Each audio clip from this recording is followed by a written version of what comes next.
Hi again, everybody. Sorry about a little bit of a hiatus there. Where we last left off, John was looking up at the awning at somebody that was standing there talking to him, telling him that Saint was lying. And without much further ado, I guess we'll just continue from there. John took a step forward, and atop the awning stood a young woman. He stared at her dumbfounded. She wore a black jacket with a fur-lined hood just as black as her hair that curled at the bottom. She was pale, but her cheeks stayed a pinkish hue that contrasted her piercing brown eyes. "I've been waiting for you, John," she said, her face holding the expression of endless flirtation. John couldn't help but stutter as he said, Who are you?" She looked down at him, pulling her hands from her coat pockets. "Me? I'm the girl of your dreams, here to take you away." She ran her hands along her frame, making John's throat go dry. She hopped down, light as a feather, and stared him down with dreamy eyes. "Something wrong? Don't I help?" She moved forward, laying her hands on his shoulders. "I try so hard." Her hands moved along his chest. His heart pounded. He heard a faraway voice in his head screaming for him to get away, but it was white noise in a sea of lust. She moved closer, her face almost touching his. "I'll make it all better, John. All better." Their lips brushed, sending an electric shock through his whole body. He was about to grab her when her hand went up, lightning fast, and caught something. "John, get away!" He turned and saw Saint in the doorway, legs cocked and ready. He looked back at the girl and felt the blood leave his face. Her head looked like a mass of fingers that spread suddenly, exposing a flesh-colored palate with a small, round mouth, teeth clicking softly inside with a razor symphony. This is it, John thought. I'm going to die. Moments he'd miss, times he wanted to forget. When your life flashes before your eyes, it's unbiased. You get the bad with the good. John stared at the fleshy pit that would be his end and felt the childish urge to cry for his mother. The round mouth had curled into a tight smile as it inched closer. "It's okay, baby," it said in its silk voice. "I'm here now." Without warning, the back of its hand exploded into a spray of crimson mist. It reeled back in pain. John had just enough sense to push it away where it fell to the concrete. "Bastard," it said, face contorting back to the shape of a woman. "Goddamn people-loving cocksucker," she wailed, completely assuming the beautiful woman's form.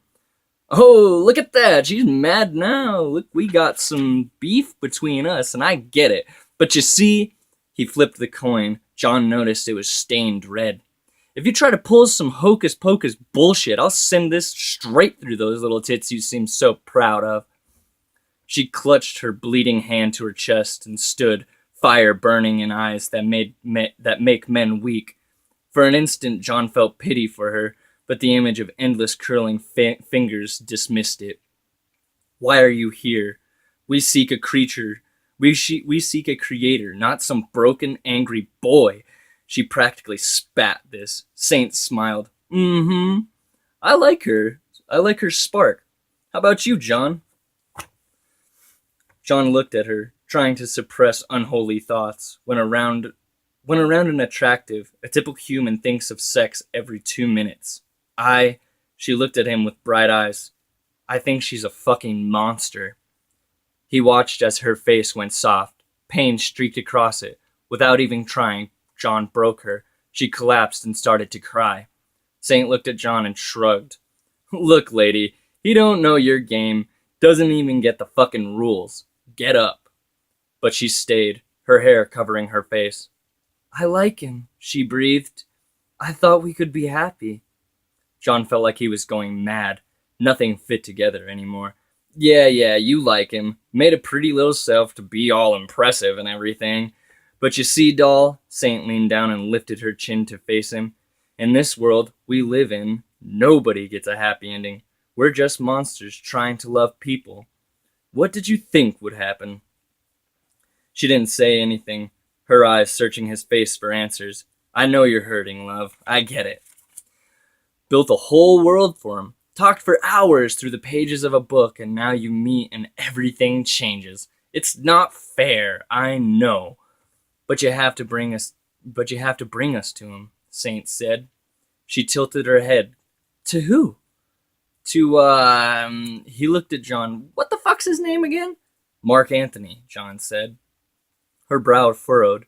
Mark Anthony? But I don't have him. Her face reflected her honesty. Saint looked at her long and hard. You're telling the truth, but not all of it. Her face tried to shift, but Saint held it in place, his demeanor hardening. Where is he, babes? I can't, she said, but her voice wavered. Saint leaned in. John felt an awkward urge to stop him. Please, baby, I know what you want, what you need. His hand ran along her legs. Her breath quickened. Why don't you be among us monsters, eh? Who needs a man? And that's going to be all for right now. I'm sorry for the little bit more brief of a chapter, but I'm just trying to work through things as we go, and keep the quality kind of high. And I hope that this wasn't too strange for you all. Just remember that sometimes a story is just a story, and a cigar is just a cigar. I hope everybody enjoys, and have a good night, everybody. Bye.